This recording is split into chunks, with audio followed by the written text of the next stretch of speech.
Bonjour à tous et bienvenue sur la chaîne Esquisse Miniature où dans cette vidéo je vais vous parler de l'imprimante de chez Bambu Lab, la A1 Mini, après un peu plus de 500 heures de print.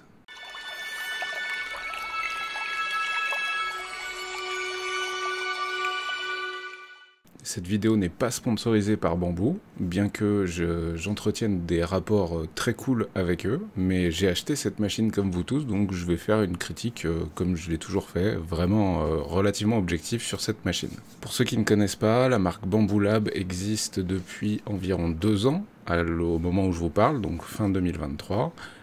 Elle a mis un petit coup de pied dans la fourmilière avec la sortie de la P1P et de la X1, qui sont deux grosses machines qui valent plutôt entre 600 et 1200 euros, et surtout avec un système d'AMS. AMS pour Automatic Material System, qui permet donc d'imprimer en multimatériaux, et donc multicouleurs, je mets ça entre guillemets, hein, mais vraiment multicouleurs. Et là où ils ont fait fort, selon moi, c'est surtout sur le plan software. Évidemment, leur machine sur le plan hardware, donc sur le plan technique, je veux dire mécanique, du matériel utilisé pour construire la machine, c'est ultra qualitatif. On est sur des choses robustes, on est sur une immense majorité de métal, du verre pour celle qui est fermée, enfin la X1 par exemple. Bref, on est sur du très beau matos sur le plan hardware. Mais sur le plan software, Bambu a su mettre un gros up en fait global à l'impression 3D FDM en proposant un logiciel qui s'appelle Bambu Studio, qui est gratuit et avec lequel vous devez essentiellement utiliser les imprimantes Bambu, mais il y a d'autres imprimantes que vous pouvez aussi ajouter à ce slicer. Et surtout aussi une expérience utilisateur pas irréprochable, mais vraiment très très cool à comparer de ce qu'on a pu connaître avant, nous les makers, ceux qui bidouillons l'impression 3D depuis en gros un peu moins de 10 ans. Bon, j'ai parlé de Bambu, parlons de la marque Bambu Lab, parlons un petit peu donc de la A1 Mini. La A1 Mini, elle ressemble donc à ça, et ça a été un petit peu bizarre au moment de la sortie, puisque on est sur une machine en bed slinger. Bed slinger, ça veut dire que le plateau sur lequel est imprimé l'objet, se déplace. Alors que c'est vrai qu'avec la X1 et la P1P, ils nous avaient habitués à une Core XY, donc une imprimante avec le plateau qui ne fait que monter en hauteur. Et ensuite, c'est l'axe de la buse qui va se déplacer en X et en Y. Du coup, ils nous ont un peu chamboulé, parce qu'on pensait que c'était vraiment un vrai up. Hein. Globalement, les imprimantes encore XY sont vraiment cool. Mais il se trouve qu'ils ont quand même, encore une fois, je trouve, réussi un coup de maître avec cette machine. Parlons déjà prix. C'est une machine qui coûte entre 320 et 350 euros seule, uniquement la machine, sans parler de l'AMS, donc cet objet qui vient en plus qui vous permet de faire du multimatériau. Donc entre 320 et 350 euros, il y a les liens en description. Elle a un plateau de 18 cm de côté et peut imprimer jusqu'à 18 cm de hauteur. Ce qui lui donne donc par contre, comparé à certaines concurrentes dans la même gamme de prix, un plateau bien plus petit. Puisque dans la même gamme de prix, on serait plutôt sur un plateau de 25 de côté, voire quasiment 30 cm de côté pour d'autres machines. Le seul truc, c'est que c'est très délicat de comparer quelque chose qui n'est pas comparable, parce que y a un vrai up avec la Bambu A1 Mini. D'ailleurs, en fin de vidéo, je vais vous parler un petit peu de la A1 qui sort bientôt. Y a un vrai up qualitatif, précision, praticité, enfin expérience utilisateur, et là je parle même sur le plan hardware, à savoir le changement des buses qui se fait littéralement en 2 minutes pour passer à des buses de 0.2 et imprimer de la figurine comme je vais vous montrer jusqu'après. Rapide, extrêmement rapide, silencieuse, étonnamment silencieuse, vraiment la A1 elle m'étonne. Je dis pas qu'elle est parfaitement silencieuse, mais elle fait beaucoup moins de bruit que toutes les imprimantes 3D que je possède à la maison.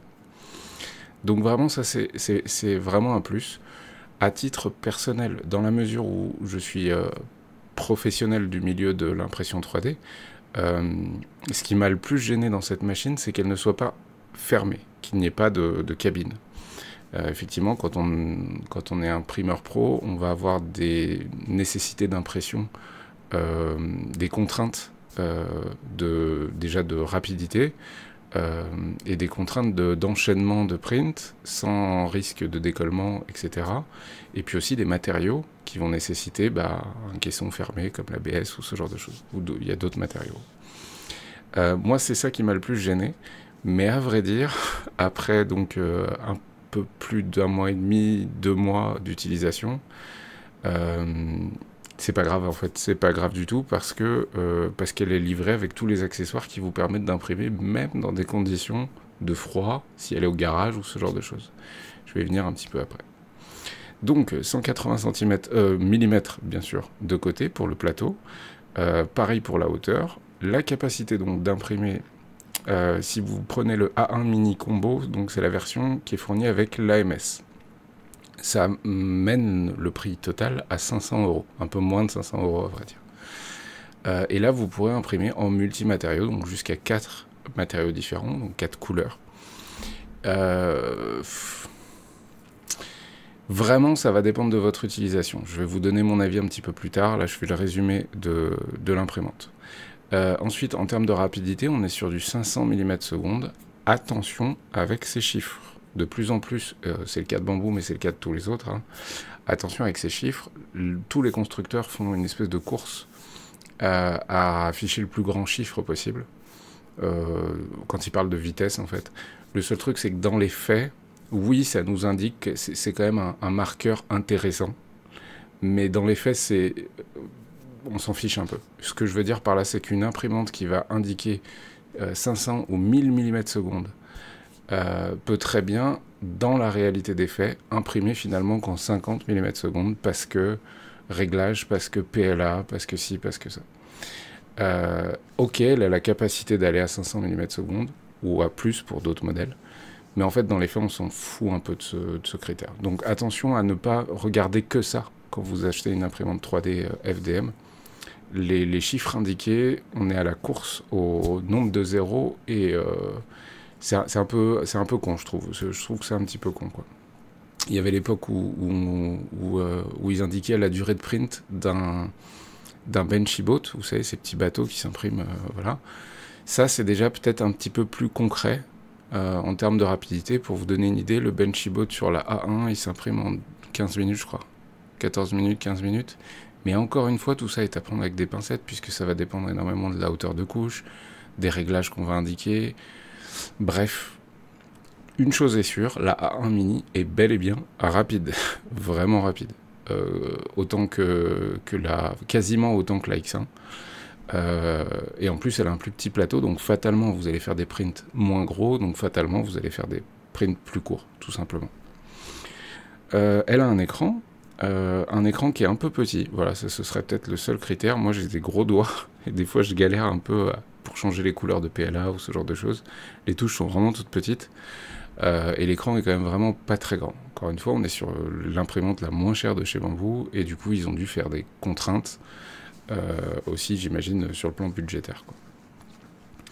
Je vous ai dit le plus important, je vais quand même vous parler un petit peu de l'AMS. L'AMS, donc c'est une nouvelle version, l'AMS existait déjà sur la X1, mais ici on va parler de l'AMS Lite, L-I-T-E, pour alléger en quelque sorte, où là vous avez un AMS qui, selon moi, et en tout cas avec les nombreux tests que j'ai faits, est bien plus pertinent que l'AMS de la X1 qui a souffert quand même et qui souffre encore aujourd'hui de quelques problèmes de stabilité dans le temps.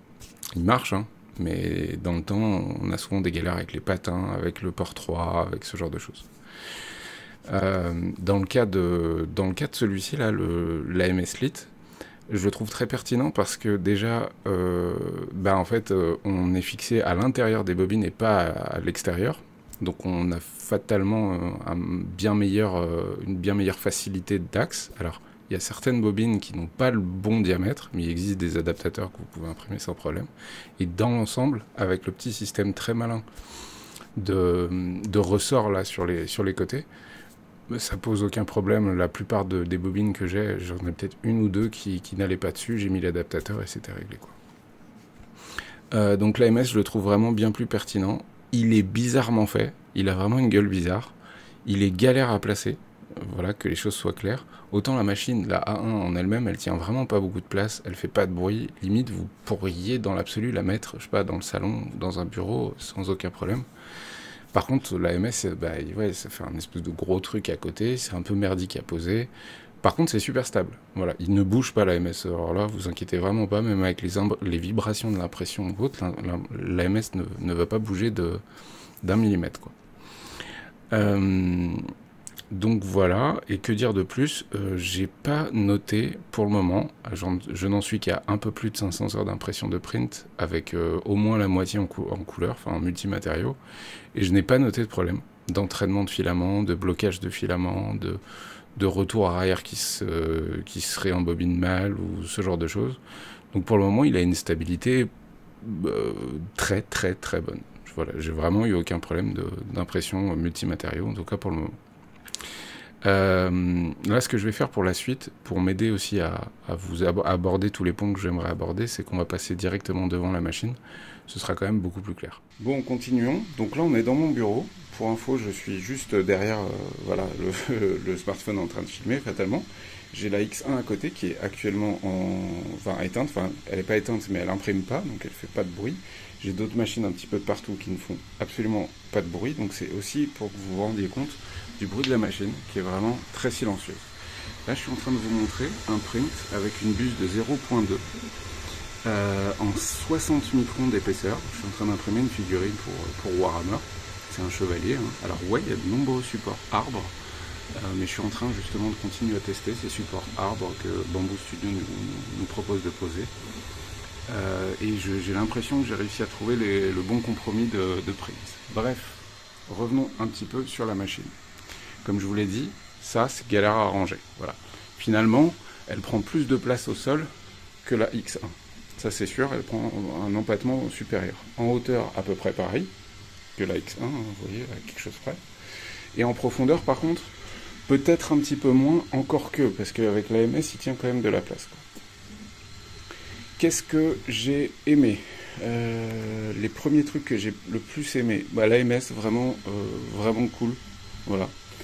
Extrêmement pratique, extrêmement simple à recharger, à retirer un filament, en foutre un nouveau. Vous avez juste à appuyer là-dessus pour enlever ou retirer du filament. Il n'y a pas besoin d'allumer la machine ou autre. C'est vraiment trop cool. Ils ont pensé à des petits détails. Hein. 1, 2, 3, 4. Voilà. Vous avez la petite flèche qui indique duquel il parle, ce qui vous permet de, quand vous vous retrouvez sur le slicer, de savoir quelle bobine est à quelle place, tout simplement.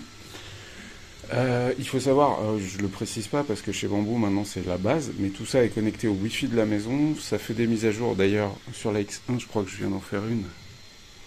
Oui, voilà, je viens d'en faire une. Du coup, vous voyez, il faut que je refasse les paramètres parce qu'il y a eu une mise à jour de fait. Bref, ils sont connectés au Wi-Fi de la maison. Donc quand vous voulez lancer un print, vous n'avez pas besoin d'aller devant la machine. Hein, vous faites ça directement du slicer. C'est ce que j'ai apprécié le plus. Ensuite, c'est qu'elle n'est pas très grande. Vraiment, elle fait pas de bruit. Je vais vous montrer la vidéo de comment on change la buse, parce que là donc je suis en 0.2 et franchement c'est un régal, ça prend 2 minutes, c'est vraiment trop pratique. Niveau entretien, il n'y a pas grand chose à faire, en dehors de entretenir les axes principaux, tout simplement. Pareil pour le rail principal du plateau en Z, et dans l'ensemble, il n'y a pas grand chose à faire, c'est vraiment le genre de machine assez plug and play, quoi. Il faut savoir que sur ce modèle là, il y a une caméra aussi, avec une petite LED. Alors par contre, ne vous attendez pas à faire des timelapses. Voilà, ça c'est peut-être un petit défaut, encore une fois pour le prix. Hein. Il y a une caméra, donc vous pouvez monitorer vos prints à distance, à partir de Bamboo Studio ou de Bamboo Handy, donc le truc sur smartphone. Mais attention, la qualité elle est dégueulasse. Voilà, je vous le dis d'avance, c'est du 2 FPS. On voit juste si le print a tenu et c'est à peu près tout. Donc c'est pas fait pour faire du timelapse, c'est fait pour monitorer son print, vérifier qu'on n'ait pas de problème et c'est tout. Petit truc en plus que j'ai imprimé, c'est ça, la poubelle à déchets, puisqu'en fait quand on fait du print multimatériaux, déjà elle fait moins de déchets que la X1, donc ça c'est très cool, et en dehors de ça, en fait la tête vient taper sur le côté, et vient balancer un petit déchet au moment où elle a changé de couleur, elle fait une purge en fait de la buse, elle vient balancer un petit déchet ici, et du coup ça tombe sur le côté. Du coup je trouve que c'est plutôt malin d'imprimer ce genre de petit bac, qui permet de réceptionner ce genre de déchets. Après, il y a plein de gens qui font des trucs avec, je trouve ça trop cool. Elle fait moins de déchets que la X1, ça c'est à noter aussi, c'est quand même vraiment, vraiment important. Que dire de plus? Comme je vous l'ai dit, l'écran, voilà, ça aussi c'est peut-être un petit défaut selon moi. L'écran est quand même vraiment pas très grand, vous voyez, je vous montre mes doigts à côté. Des fois je galère un peu dans les contrôles, les réglages, changer les couleurs de filament, ce genre de choses. Mais bon, je vous cache pas non plus que je le fais pas souvent. En fait, les seuls moments où je le fais, c'est quand je vais changer une bobine de filament, mettre une autre couleur par exemple, peu importe. Au moment où je le mets, il faut, si c'est pas du bambou, hein, si c'est du bambou, il y a des puces RFID dans les bobines qui fait qu'elles détectent automatiquement la couleur, le type de matériau, etc. Mais si vous utilisez d'autres bobines, il faut lui indiquer ce que c'est en fait, tout simplement, parce qu'elle ne détecte pas non plus tous les types de filaments, donc il faut aller dans filament. Là je vais pas vous le montrer parce qu'il y a un print en cours. Et voilà. Si, autre truc génial, et c'est peut-être la raison principale pour laquelle je vous conseillerais de prendre le combo, donc la version avec l'AMS, déjà parce que vous pourrez faire du multicouleur, enfin du multimatériau, pour 150 € de plus, finalement c'est quand même pas très cher payé. Vous allez recevoir ce petit truc, voilà. C'est un petit truc qui vous permet de voir les différentes couleurs de filaments et de matériaux que propose Bamboo. Avec le combo, vous allez recevoir plein d'accessoires et ça c'est vraiment trop cool. Il y a des buses, il y a des recharges, des embouts silicone si vous avez besoin de les changer. J'ai encore jamais eu besoin de les changer après 500 heures de print. Des autres buses, ici c'est une 0.6, donc beaucoup plus large que l'autre. Il y a la 0.4 par défaut qui est installée dessus, et il y a une 0.2 qui est livrée avec. Plein d'accessoires, vous avez un plateau PUI qui est livré avec, qui fonctionne très bien, mais d'ailleurs je vais tout de suite vous expliquer pourquoi je ne l'utilise pas en ce moment. Parce qu'en fait, ici, là, dans le bureau, vous vous rendez pas compte, mais il fait 7 degrés, entre 7 et 10 degrés, donc ça caille. Et du coup, on arrive en hiver, quoi. Et du coup, là-dessus, il m'arrive de pas avoir d'accroche. Et j'ai pas envie de foutre de la colle sur un plateau PUI, parce qu'après, à retirer, c'est galère. Du coup, je passe sur le plateau Smooth PEI Plate, donc il est fourni avec aussi, hein. Il y a juste à mettre un tout petit peu de colle, vraiment pas grand chose, ça suffit très bien. Ensuite vous nettoyez avec un coup d'éponge et c'est réglé en 2 secondes. Et alors avec ça, même à 7 degrés dans le bureau, j'ai une accroche parfaite. J'ai aucun wrapping, j'ai rien du tout. L'accroche elle est nickel de partout, quoi. Malgré la température. Donc vraiment ce petit plateau là, je suis étonné de l'accroche que ça a, malgré qu'il soit parfaitement lisse, hein, et vraiment on dirait presque un miroir. Donc vraiment pour tous les accessoires, je pense que ça vaut le coup. Je vais pas tout vous montrer, mais il y en a vraiment plein d'autres, hein. Il y a vraiment tout ce qu'il faut. Il y a même des petites gélules de graisse, de trucs pour entretenir la machine, etc. Après 500 heures de print, j'ai vraiment pas eu besoin de faire grand chose sur la machine. Est-ce que j'ai besoin de faire un truc? Je suis en train de réfléchir, mais en fait, non, j'ai rien besoin de faire, elle m'a rien demandé. Non, alors après, l'avantage, c'est que vu que moi je suis passé en bus 0.2, ça me permet de vérifier à l'intérieur qu'il n'y ait pas de la poussière, ce genre de choses. C'est l'occasion de checker ça tout simplement, quoi. Mais sinon, non, j'ai absolument rien eu à faire, et vraiment d'une stabilité assez impressionnante. Par contre, un dernier petit truc, et on va conclure là-dessus. Attention, elle vibre. Donc il faut la fixer faut la poser sur un plateau vraiment stable. Ici c'est un gros truc de cuisine, genre établi, parce que ça peut faire vibrer les trucs à côté, les faire se casser la gueule. Ça m'est arrivé qu'il y ait des bobines qui tombent à cause des vibrations. Donc prévoyez un plateau bien solide. Je vous ai montré la machine et maintenant on va en venir vraiment au cœur de la réussite de Bamboo selon moi, à savoir leur slicer et même tout l'aspect software, tout l'aspect logiciel que propose Bamboo, aussi bien les firmware de leur machine que l'appli Bamboo Handy, donc sur le smartphone, qui vous permet de gérer vos imprimantes en direct en fait sur votre smartphone tout simplement. Qu'est-ce qu'il y a d'autre? Il y a MakerWorld aussi, qui est une plateforme de téléchargement de fichiers 3D qui vous permet de littéralement, via votre smartphone, lancer un print même si vous n'êtes pas chez vous, tant que votre imprimante est allumée. Il y a quelque chose qui vous plaît dans la liste, vous allez faire...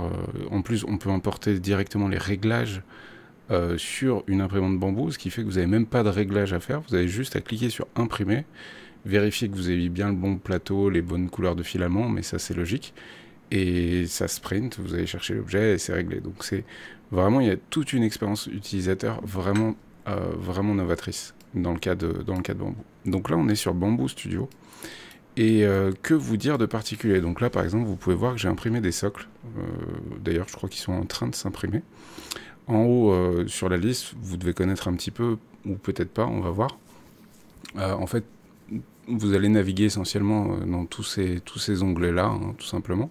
Préparer va vous permettre d'importer vos fichiers directement sur le logiciel, donc un fichier 3D que vous allez mettre là-dessus. Ensuite, vous allez choisir vos différents réglages. Donc vous allez choisir l'imprimante que vous utilisez actuellement. Donc là, comme vous le constatez, moi j'utilise en Anchormake Bamboo Lab A1 Mini et la X1. Enfin, j'en ai deux des X1, mais voilà. Et il faut bien préciser aussi, c'est important, hein, la taille de la buse qui est actuellement installée. En fait, elles sont tellement faciles à changer que vous pouvez régulièrement changer de taille de buse. Donc là, moi, sur la A1, je suis en 0.2. Une fois que ça c'est fait, vous allez bien devoir indiquer le type de plaque que vous utilisez. Donc, comme je vous ai montré précédemment, hein, le plateau PEI ou le smooth PEI ou la plaque d'ingénieur ou ce genre de choses. Et puis ensuite, vous allez choisir l'épaisseur de couche. L'épaisseur de couche sur Bamboo Studio, elle est automatiquement proposée. Il y a toujours au moins 4 voire 5 options en fonction de la taille de la buse. Vous n'avez pas besoin de retoucher au réglage. Ce que je veux dire, c'est que si vous passez sur une buse de 0.8 sur la A1, il va vous proposer plein de réglages différents. Donc en 0.24, 0.40 ou 0.56.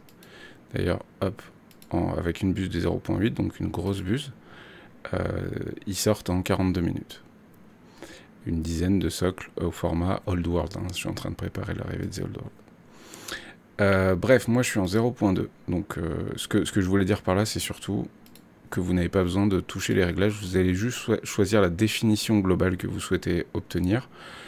Dans le cas des figurines, je vous conseillerais de mettre une buse de 0.2 et d'envisager la 0.8 ou la 0.10, donc 80 ou 100 microns, qui est selon moi le meilleur compromis de temps passé et de print. Et puis après vous allez lancer votre print. Alors il y a souvent quand même quelques petits réglages que vous allez changer. Ça va dépendre de ce que vous êtes en train d'imprimer. Mais en règle générale, qualité, résistance et vitesse, vous n'avez pas trop besoin de toucher. La résistance parfois en fonction des objets, mais c'est rare. Les choses sur lesquelles vous allez le plus souvent jouer, c'est les parties support ici. Vous allez pouvoir donc activer les supports sur votre objet et indiquer est-ce que vous voulez des supports normaux, arborescents, normaux manuels ou arborescents manuels, l'angle de seuil sur le plateau uniquement, etc. Donc ça c'est quelque chose que vous allez régulièrement devoir utiliser. Et ensuite dans la section autres, bah là ça va être pour les brimes, donc les bordures extérieures. Si vous voulez une bonne accroche, surtout en hiver en ce moment, même avec le plateau Smooth PEI, c'est vrai que j'ai une très bonne accroche avec la colle, mais je mets quand même une bordure de 5 mm avec un petit écart de 100 microns entre l'objet. Parce que par défaut, Bamboo Studio vous dirait il n'y a pas besoin de mettre de brim là, c'est bon, ça va tenir. Moi dans le doute, je préfère mettre un brim. Et vous voyez, il y a un petit écart entre l'objet et le brim, ce qui fait qu'à retirer, il ne sera pas emmerdant du tout. Mais pendant l'impression, ça crée quand même une petite zone d'accroche sur l'objet, donc ça évite d'éventuels décollements. Donc voilà, ça c'est les deux sections, support et autres, que vous allez utiliser quand même régulièrement souvent. Je vous invite à ne pas trop bidouiller les zones de vitesse, parce qu'elles sont très très bien réglées par défaut. Après, si vous voulez vous amuser, faites-vous plaisir, mais dans l'ensemble, l'imprimante est très rapide. Et sur la qualité, globalement, les réglages qu'ils proposent par défaut sont très bons, vous prenez pas la tête, à part si vous êtes un maker passionné. Là, évidemment, il y a plein de choses qu'on peut changer, notamment le nombre de parois, si on veut faire des objets un peu plus souples, etc. Mais voilà, tout ça pour dire, ah oui, et j'ai oublié de préciser, hein, par défaut, vous ne voyez que ça. Il faut cliquer sur Avancer pour avoir l'intégralité des réglages. Quand vous avez sélectionné votre A1 ou votre X1, bref, une machine qui a un AMS, un Automatic Material System, vous allez ensuite avoir une connexion directe, une synchronicité entre votre PC, donc Bamboo Studio, et l'imprimante. C'est pour ça que je vous disais tout à l'heure qu'il faut régler les couleurs utilisées, surtout si vous n'utilisez pas du filament bambou. c'est que vous allez cliquer ici sur synchroniser la liste des filaments depuis la MS, et bim, il va vous afficher ici l'ordre des filaments que vous avez actuellement installés sur votre MS, tout simplement. À tout moment, vous pouvez faire des modifications là-dedans, hein, ça pose pas de problème. Et puis voilà, donc ça c'est extrêmement pratique. Là, vous avez la gestion de différents objets, donc on peut voir que j'ai imprimé une dizaine de socles en 30 par 60 mm pour The Old World, pour de la cavalerie. Et puis, bah, que dire de plus? Après, je vais pas rentrer dans le détail, parce qu'en plus j'en ai déjà parlé de Bamboo Studio, que je trouve vraiment le meilleur slicer quand on veut pas se prendre la tête, qui est vraiment très simple. Ensuite, vous avez toute la session monitoring. Donc ici par exemple, bon là je suis sur la X1 du bureau, alors je vais pas prendre la deuxième, je vais passer sur la X1 juste pour vous montrer l'écart de qualité de monitoring. Donc là on est sur une X1C carbone qui est dans le bureau. Voilà, et là j'ai un monitoring plutôt propre. Voilà, vous voyez, ça bouge, on voit s'il y a des cheveux d'ange, tout ça est relativement détaillé, c'est plutôt cool. Et ensuite, dans la carte SD, il y a plein de choses qui sont en fait plein de prints et qui sont des timelapses que j'ai tout simplement pris. Là, par exemple, c'était une boule de Noël, hop, donc il suffit de la télécharger, elle est sur la carte SD dans la X1C. Hein. J'appuie sur lecture. Alors forcément, si ça va s'afficher, ça s'affiche. Et voilà, et vous avez un timelapse qui est fait, et vous voyez la qualité du timelapse sur la X1C, ça déchire. Enfin, c'est vraiment très propre pour un timelapse automatique où j'ai rien eu à faire. Donc ça c'est vraiment très cool. Par contre, passons à un des petits défauts de la A1. Attention, hein, je répète, la A1 est une tuerie, c'est une très bonne machine. Passons sur la A1, histoire de vous montrer l'écart quand même. C'est important. J'ai un print en cours, bah voilà, j'ai mes socles, ça fait pas très longtemps que je les ai lancés. En plus, je suis resté en bus de 0.2. Donc ouais, voilà à quoi ressemble le monitoring. Donc vous voyez, c'est beaucoup plus soft. Déjà, on doit avoir une image par seconde, peut-être deux.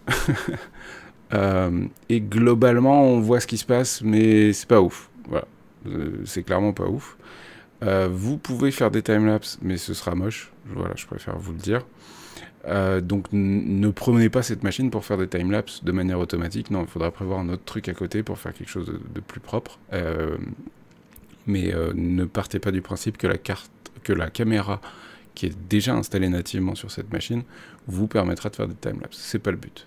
Et après, toujours pareil, une carte SD, mise à jour et tout le bordel, vous pouvez aussi monitorer tout ça sans aucun problème. Et vous voyez l'écart. Hop, je me connecte à la X1 du bureau. Histoire de vraiment vous remontrer, on a vraiment un écart de qualité qui est quand même assez violent, quoi. Donc ça, c'est les trois onglets que vous allez essentiellement utiliser.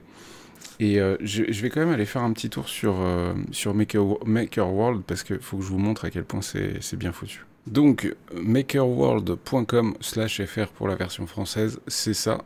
Pour info, il faut vous loguer. Donc là, on voit que c'est moi. Vous avez vous gagnez des points en fait aussi, il y a un système de points et de niveaux, parce que si vous mettez des fichiers en ligne, bah, c'est cool pour la communauté, et du coup vous gagnez des points en mettant des fichiers, plus ils sont téléchargés, plus vous gagnez de points, et puis aussi en mettant des avis sur les fichiers 3D des autres, bah, vous allez aussi gagner des points. Je préfère vous en parler tout de suite parce que je sais que ça va intéresser un certain nombre d'entre vous. Il n'y a pas d'histoire d'argent, enfin vous ne pouvez pas gagner d'argent, vous pouvez en économiser mais pas en gagner, puisqu'avec les points vous pouvez acheter des petits trucs. Il y a des petits trucs qui sont cool. Moi je vous inviterai à, dès que vous avez 153 points, enfin du coup 306 points, à prendre la souris et la lampe, parce que c'est des tueries, voilà, c'est pour ça qu'ils sont en sold out tout le temps. C'est vraiment des petites kits que vous avez, c'est une enveloppe, hein, vous allez la recevoir chez vous, physiquement quoi. Dedans, il y a la lampe avec l'interrupteur pour ce truc-là, enfin la lampe, la LED, quoi, et un code barre que vous scannez avec le Bamboo Handy pour imprimer ça chez vous. Voilà. Et du coup, en fait, chez vous, vous fabriquez la lampe, et vous avez juste à clipser à l'intérieur la petite LED qui est fournie dans l'enveloppe, et c'est trop cool. Et c'est exactement pareil pour la souris sans fil. Je déconne pas, elle marche. Je sais pas où je l'ai foutu parce que moi j'utilise une souris verticale, mais c'est une souris sans fil qui marche et que vous imprimez directement chez vous, et c'est trop cool. Si vous pouvez le faire, faites-le parce que c'est pas très cher en points, et voilà. Et l'autre truc cool, c'est pour 524 points, vous avez un bon de réduction de 40 € valable sur le site de Bamboo. Voilà. Donc ça, c'était histoire quand même de vous montrer ce que ça rapporte, mais rentrons un petit peu plus dans le détail. On va prendre un objet de préférence, quelque chose qui est extrêmement téléchargé. Voilà, downloaded. Bon, il y a le Benchybot, des outils. On va prendre, allez, un serpent comme ça. Voilà, ce qu'il y a de vraiment très pertinent, c'est ça. C'est ce que vous voyez juste là. En fait, ici, vous avez ce qu'on appelle des print profiles, donc des profils d'impression, qui vont vous permettre de gagner juste un temps de dingue, puisque ici, vous précise, par exemple, que c'est un print assez long, puisque c'est noté, ça va durer 16 heures sur votre imprimante, donc c'est très long. Par contre, en cliquant dessus, bah, ça va directement lancer Bamboo. D'ailleurs, on va le faire, on va en prendre un qui va quand même plus vite, celui-là en 4h03. Donc single color, en plus les gens notent en règle générale, voilà. PLA Silk, 75% de sa taille, donc il est plus petit que la taille originelle. Pas de brim, donc éventuellement prévoir un peu de colle si c'est un smooth PUI. Et le print profile, il est valable sur la P1S, la P1P, la X1, la X1 carbone, la X1E, et voilà. Et par contre, il n'y a pas le print profile de la A1 mini. Par contre, sur la A1 mini, il est juste en dessous. En multicouleur par contre, il dure 12 heures. Bref, vous pouvez scroller comme ça, et en fait ça c'est des gens qui ont envoyé le profil d'impression de leur objet, à condition qu'ils aient réussi à l'imprimer, et du coup ça vous fait gagner du temps, parce qu'en fait vous allez directement choper les bons réglages que vous voulez. Moi en règle générale, je vais pas vous mentir, quand je télécharge des conneries comme ça, que je veux imprimer pour les gamins ou pour la maison, je regarde la durée. Voilà. Moi, c'est le truc qui importe le plus, parce que mes machines tournent pour le boulot, et du coup, quand je veux imprimer un truc, il ne faut pas que ce soit trop long. Prenons l'exemple ici de ce modèle-là. Je vais simplement cliquer dessus. Ensuite, je vais faire Open in Bamboo Studio. Importe tout Bamboo Studio. Donc là, il faut l'autoriser, parce que voilà, mon navigateur me demande d'autoriser. Ça télécharge le modèle. Ça fait les réglages. Bim, voilà. Tous les réglages sont déjà faits. C'est bien précisé ici que c'est les choses à vérifier quand vous faites ça, c'est est-ce que vous avez le bon plateau dans votre imprimante? Numéro 1, parce que par défaut, plaque PUI texturée, il faut que j'aille vérifier si j'ai bien la plaque PUI installée dans la machine. Et ensuite, franchement, vous faites trancher le plateau, voilà, vous lancez le print, et je vous garantis que ça marche. C'est un truc de ouf, quoi. C'est vraiment un truc de ouf, il n'y a absolument rien à faire. Il y a juste à lancer le print. Comme je vous dis, vérifiez juste toujours bien le modèle d'imprimante, parce que là par exemple c'est sur la P1S, moi j'ai pas de P1S, j'ai une X1 carbone, donc je vais simplement passer sur la X1 carbone en 0.4, je vais laisser les mêmes réglages, elles sont quasiment identiques les deux. Plaque PUI texturée, bon bah voilà c'est pareil, et ensuite je vais donc refaire trancher le plateau, et voilà, 4h21 de print, je peux lancer mon print, et dans 4 heures, je peux aller chercher mon objet qui sera dans le plateau. Donc voilà, ça c'est quand même vraiment, vraiment très très bien foutu en termes de praticité, quoi. On est sur, je vois un objet, je le veux chez moi dans X heures, je clique, ça marche. Et ça c'est quand même ouais, c'est quand même du lourd. C'est quand même vraiment, vraiment du lourd.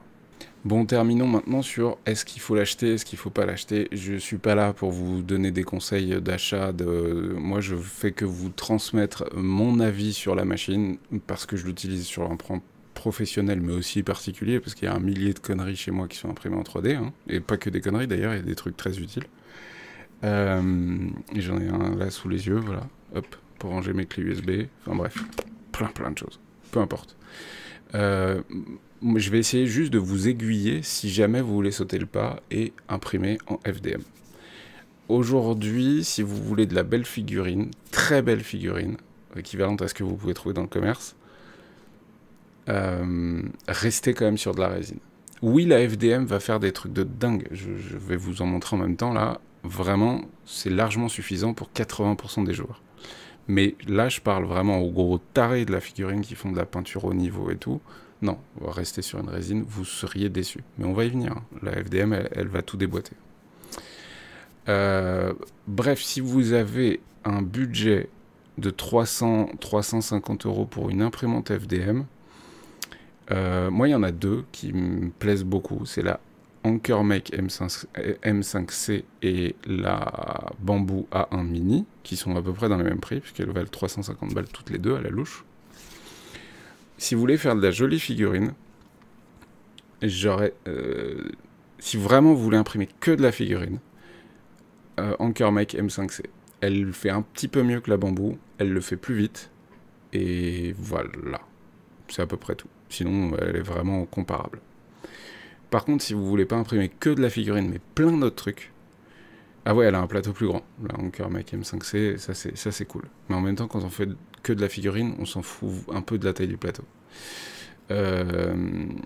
Donc ouais, ça reste une très bonne machine, hein, la AnkerMake M5C. Par contre, si vous voulez imprimer n'importe quoi d'autre, ne serait-ce que pour l'expérience utilisateur, la possibilité de brancher un AMS pour imprimer en multimatériaux, imprimer n'importe quoi, changer de buse, enfin bref, peu importe, ouais, j'aurais quand même tendance à vous dire Bamboo A1 et de prendre le combo. Mais du coup, on passe à 500 balles. L'avantage, c'est qu'à la limite, si vous n'avez pas trop les moyens au début, vous pouvez prendre que la Bamboo A1 Mini toute seule, à 300-350 balles. Et dès que vous aurez les moyens, vous pourrez acheter l'AMS Lite à côté, sur la boutique. Peut-être même avec un bon de réduction de 40 balles que vous aurez eu via MakerWorld. Donc, ouais, aujourd'hui, et d'ailleurs, ça se revient, enfin, je me répète par rapport à ce que j'avais dit dans mes conseils sur quelle imprimante acheter fin 2023. On est vraiment coude à coude entre la AnkerMake M5C et la Bamboo, sauf que Bamboo permettra peut-être plus de choses et plus de facilité d'utilisation avec leur slicer de folie. AnkerMake, elle fait des figurines hallucinantes, de qualité, quoi, vraiment. Mais le software, il est pas au rendez-vous. Donc, c'est à vous de voir. J'aurais quand même tendance à vous dire, partez plutôt sur du Bamboo, parce que ça a l'air d'être une marque extrêmement suivie, parce que sur le plan software, c'est vraiment des bons, parce qu'il commence à y avoir une communauté assez impressionnante de fans de Bamboo, ce qui n'est pas étonnant, et du coup des conseils que vous pouvez échanger avec d'autres, et ça c'est très cool. Ouais, mon choix entre les deux, il partirait plutôt sur la A1 Mini, dans ce format 350 euros. Je vais terminer avec une info de dernière minute, entre guillemets. Dans quelques heures, jours, ou peut-être que c'est déjà sorti, je ne sais pas quand je vais publier cette vidéo, devrait être annoncé, ou peut-être qu'elle est sortie, hein, la A1. Pas la A1 Mini, la A1. Donc c'est la même chose que la A1 Mini, mais en plus grand. Voilà, pour la faire courte. Parce que vous avez un plateau de 256 mm, pardon, calmez-vous, millimètres de côté, donc 25 par 25, pareil pour la hauteur. Possibilité d'y mettre un AMS Lite aussi dessus, donc ça c'est quand même très cool. Et puis bah, les softwares Bamboo, les pièces détachées, tout le bordel. Hein. Je rappelle que Bamboo, les pièces détachées coûtent pas plus cher que... C'est pas comme Mercedes ou pour les bagnoles ou ce genre de choses où la pièce détachée va coûter une blinde parce qu'il y a la marque derrière. Bamboo sont, je trouve, très honnêtes sur les prix des différentes pièces détachées. Donc voilà, donc guettez un petit peu quand même avant de vous lancer sur l'achat de la A1 Mini, parce que si vous avez le budget, mais par contre je sais pas le prix de la A1 qui sort bientôt, à mon avis elle sera plutôt à 500-600 balles, peut-être 500 balles, je sais pas, nu, et puis 700 balles avec la MS, je sais pas trop, c'est un pronostic mais j'en ai aucune idée. Mais voilà, guettez quand même, parce que si vous voulez un plateau plus grand, bah, la A1 avec son plateau de 25, ça fait quand même un sacré plateau à côté de la A1. Attention à la place, il faut la place pour ça. Et le seul truc qui me fait peut-être un petit peu peur sur la A1, qu'il va falloir checker, est-ce qu'elle est plus bruyante que la A1 Mini? Parce que la A1 Mini est vraiment... C'est trop cool d'avoir une imprimante qui fait pas trop de bruit, quoi. J'ai terminé cette vidéo sur la A1 Mini de chez Bamboo Lab. J'espère que ça vous a plu. Il y a tous les liens en commentaire, dans la description, je veux dire. N'hésitez pas à poser vos questions, à faire vos remarques sur l'utilisation de la machine si vous la possédez déjà. Et puis, je vous remercie d'avoir regardé cette vidéo et on se retrouve très vite pour des nouvelles vidéos. Ciao, ciao!